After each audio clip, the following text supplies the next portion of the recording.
Olá, bem-vindos a mais um Deep Dive. Hoje a gente mergulha fundo num relatório bem detalhado sobre nebulosas. Sabe aquelas imagens espetaculares do espaço, nuvens imensas de gás e poeira? A palavra vem do latim nubis, né? Nuvem, simples assim. Mas olha, são bem mais complexas do que parecem. Exatamente.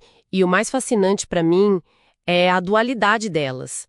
Nebulosas são ao mesmo tempo berçários, onde estrelas nascem, e também túmulos, marcando o fim da vida de outras. É um ciclo, né? Impulsiona a reciclagem cósmica, a evolução das galáxias. Que interessante essa ideia do ciclo. Sim. E a composição delas, basicamente, é hidrogênio e hélio, a maior parte. Mas tem também um pouquinho de elementos mais pesados e, crucial, poeira cósmica. E tem aquele paradoxo que eu acho incrível. O tamanho. Podem ter dezenas, centenas de anos-luz de diâmetro. Gigantescas. Enormes. Mas a densidade é baixíssima. Menos denso que vácuo de laboratório, é isso. É isso mesmo, parece vazio, mas não é.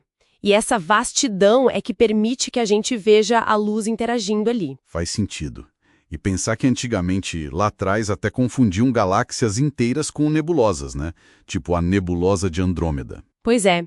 Isso só foi esclarecido no início do século XX, com telescópios melhores, que mostraram que eram sistemas estelares imensos, muito distantes. Então, nossa missão aqui hoje é essa: desvendar o que são essas nuvens cósmicas e principalmente por que elas são tão importantes para o universo.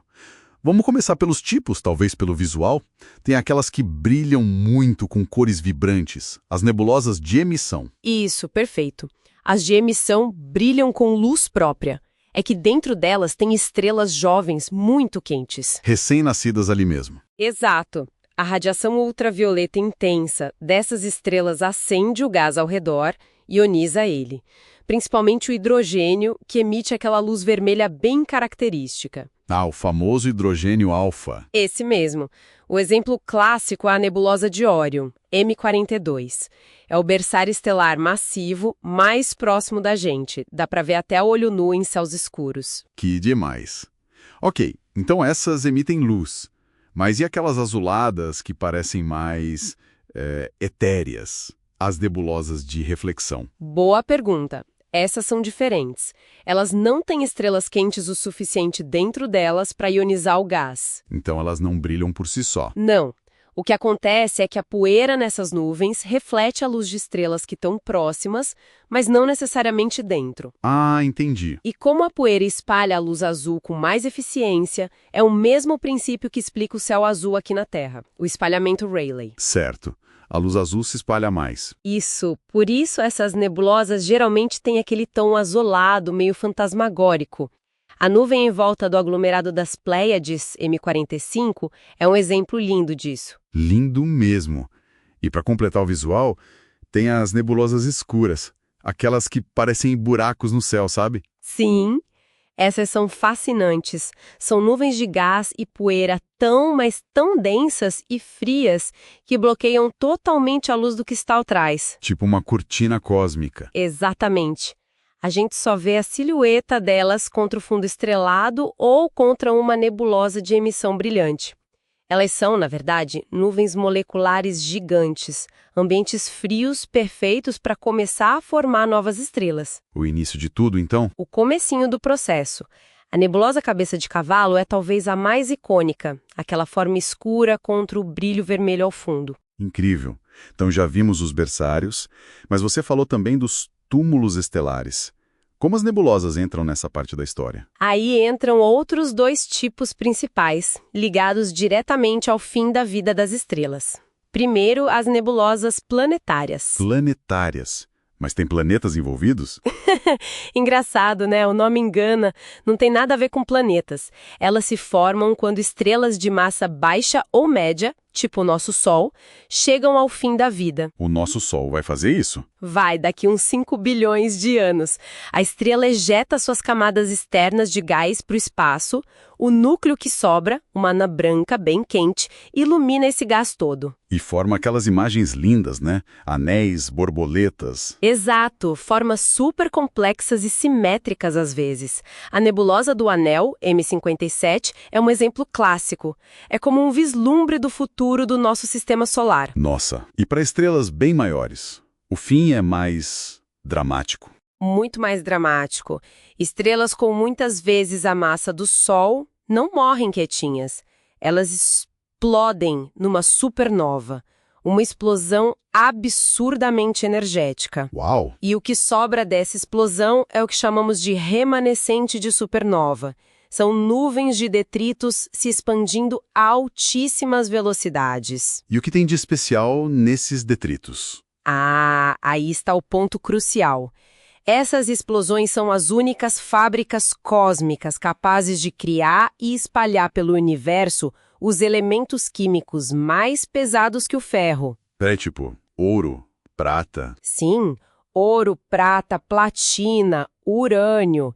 Todos esses elementos pesados são forjados no calor e na pressão extrema da supernova e depois lançados no espaço interestelar. Caramba! A nebulosa do Caranguejo, M1, é um remanescente famoso, resultado de uma supernova que foi vista da Terra no ano 1054. E no centro dela ainda tem um pulsar, o resto do núcleo da estrela, girando freneticamente. Então, deixa eu ver se entendi. Os elementos que formam planetas rochosos como a Terra, e até nós mesmos, nosso corpo, vieram dessas explosões? Exatamente isso. Esses remanescentes de supernova são fundamentais porque a gente chama de enriquecimento químico da galáxia. Eles semeiam o espaço com a matéria-prima necessária para formar novas estrelas, planetas rochosos e, eventualmente, a vida. Então aquela frase famosa, somos feitos de poeira de estrelas? É literalmente verdade. Grande parte dos átomos do nosso corpo, mais pesados que hidrogênio e hélio, foram criados dentro de estrelas e espalhados por supernovas. Esse ciclo é fundamental. Que demais! Então, para recapitular, nebulosas são esses palcos cósmicos superdinâmicos, onde estrelas nascem tipo nos pilares da criação, lá na nebulosa da Ágria, aquelas colunas esculpidas pela radiação. Lindíssimos, M16. E também onde os elementos essenciais para novos mundos são reciclados quando as estrelas morrem. É o grande ciclo da matéria no universo. Perfeitamente resumido. É um ciclo contínuo de criação e destruição. Ou melhor, transformação. E tem mais alguma coisa assim, provocativa sobre elas? Tem sim. Uma coisa que a astroquímica tem revelado e que eu acho fascinante é a complexidade química dentro das nebulosas escuras e dos discos de gás e poeira onde os planetas se formam, os discos protoplanetários. Complexidade química. Como assim? Moléculas orgânicas. Já foram detectadas moléculas orgânicas relativamente complexas, aminoácidos, açúcares simples, os chamados tijolos básicos para a vida como a conhecemos, antes mesmo dos planetas estarem totalmente formados. Sério?